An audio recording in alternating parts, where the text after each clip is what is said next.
Hello everyone, and welcome to another edition of Almost Martha. And today we're going to be making a very special sweet little treat. It's something that my husband really enjoyed from a bakery last week, and I'm like, I'm going to try and do it myself. And that is an apple custard pie. Doesn't that sound good? And it's not too big. You make it just in a little 8-inch cake tin, so should be good, relatively easy. There you go. So let's do it together. An apple custard pie.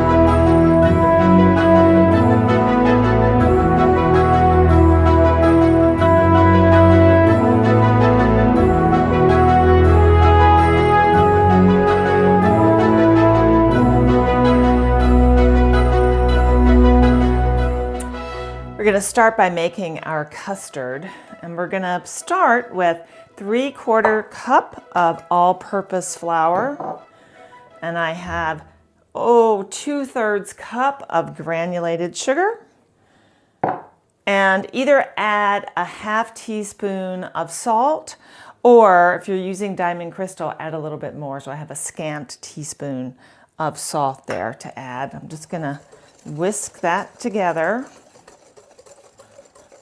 Okay, to that I have 1 cup whole milk, to which I've added 1 cup of heavy cream. I'm just going to add some into the milk.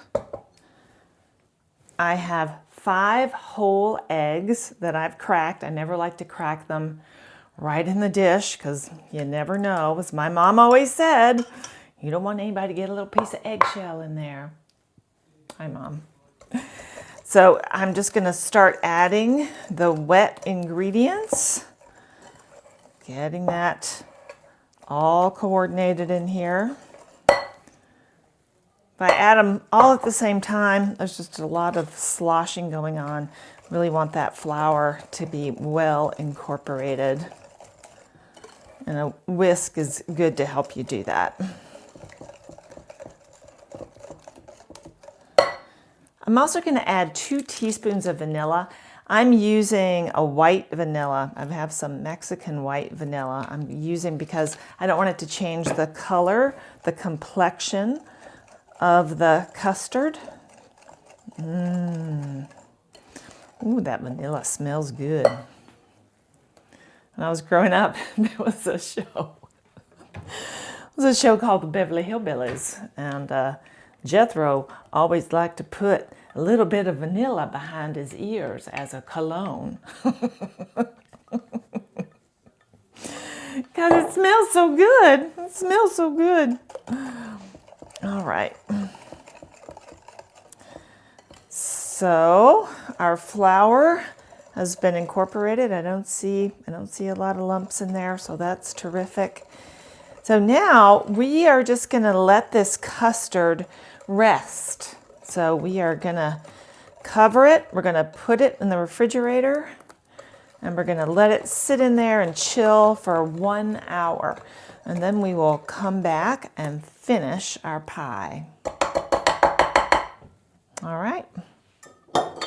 Lovely, lovely, lovely. Okay, cover it, refrigerate it. We'll be back in an hour. Now we're going to prepare our apples. We've got 2 medium apples here. These are Gala, my favorite apples. And for Gala, you don't have to peel these apples for this recipe because their skin is pretty soft. If you were using an apple like a Granny Smith apple or something, you should peel that apple, but these are fine. And I love apple, and so does Annie. So I'm going to give Annie some apple. She likes some apple. So now I'm just going to slice these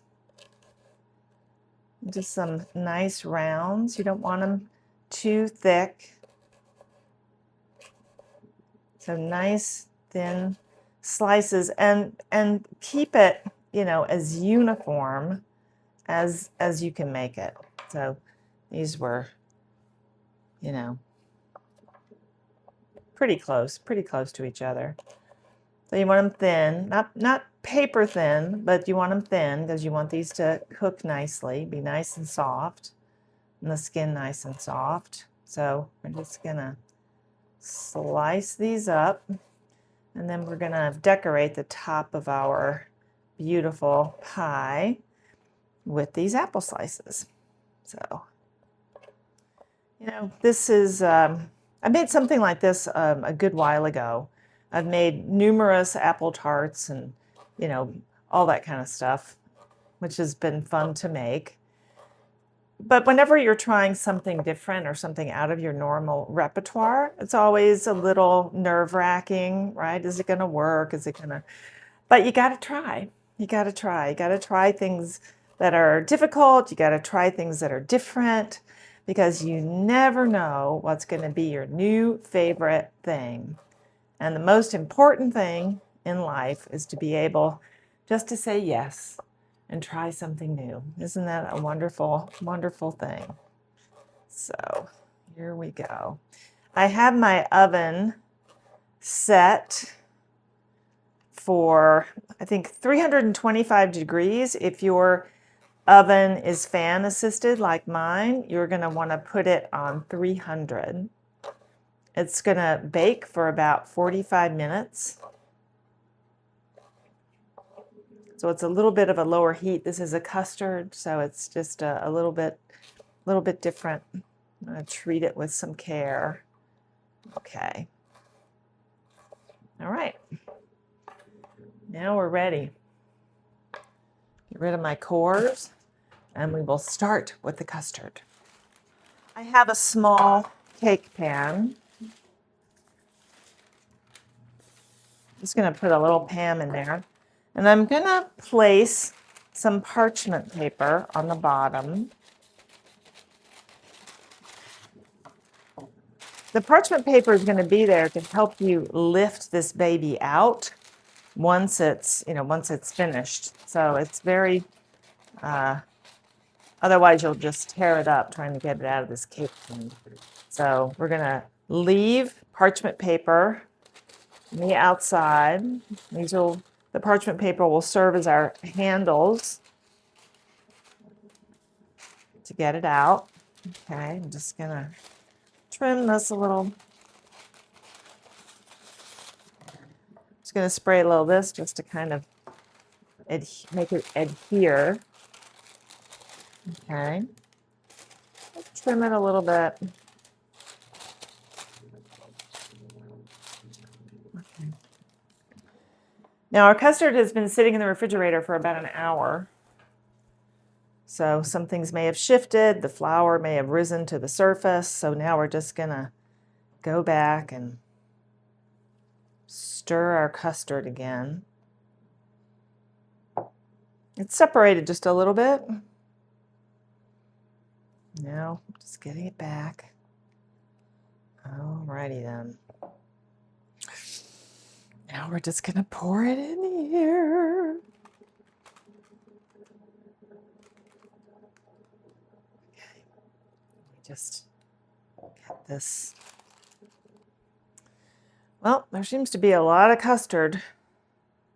Well, not that much left over. I'm just afraid to overfill it. So that's good.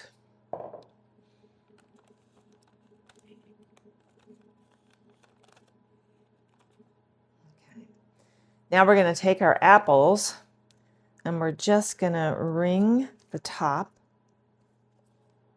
You can start with some of the larger apple slices on top, and then as you go inside, you can get some of the smaller pieces. Okay, well, we had a lot of apple left over. So you can overlap some of those apples and just a little bit more. And make sure that you pick the right pieces so they're nice and pretty. the right size for all the concentric circles. And there you go. All right, into the oven it goes. Walking very carefully. I'm gonna put this on a tray and then I'm gonna put it in the oven. Oh my goodness, look at it. Oh my gosh, it's so great. It's so great. It puffed up really nicely, but it's not too crazy. I made a little side thing because there's a little bit of custard left, but that is fantastic. Now, we can't do anything with it right now. It needs to cool in the pan for 15 minutes, and then we're going to use our parchment paper to lift it up so we can get it out of the cake tin. But wow, that looks great. That looks great. So I'm just going to take it off that hot pan. I'm going to put it right here. We're going to let it sit, and then we'll come back and we'll do the magic lift, and let's hope it works. But it looks great. It looks great. Okay, I'll be back. Well, here we are with our apple custard pie. Some of the parchment paper got a little notch in there, here and there. Some of the custard went underneath a little bit of the parchment paper, but overall, I think it looks great. So now I'm just gonna cut inside, and let's hope that I didn't, really over bake it or something. Oh, look at that. I have ice cream. I don't know if I'll add ice cream to it or not, but oh yeah.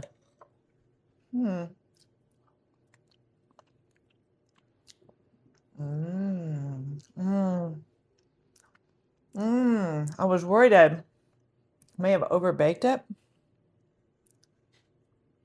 but no.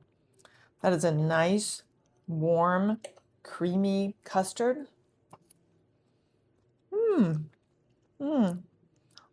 With the apples on top. That's really good. Watch your baking time. You really don't want to overdo it. It really sort of went by the jiggle. You know how it, if it was super soupy or just a little bit of jiggle, you're good to go. That's really good. And that was really, really easy to put together, right? I could have put more apples. Next time I'll put more apples, but it did make a beautiful top. So that's really good. If you want that recipe, you know what to do. You just go to almost-martha.com and you'll find that along with all the other recipes that I've done. You can also subscribe so you get these videos as they drop. But gosh, I hope you try it. If you like custard, that's really, really good. Really, really good. And a little unexpected. So I hope you try it. But thanks so much for stopping by. And I hope you'll come by next week, right here at Almost Martha. Thanks, guys.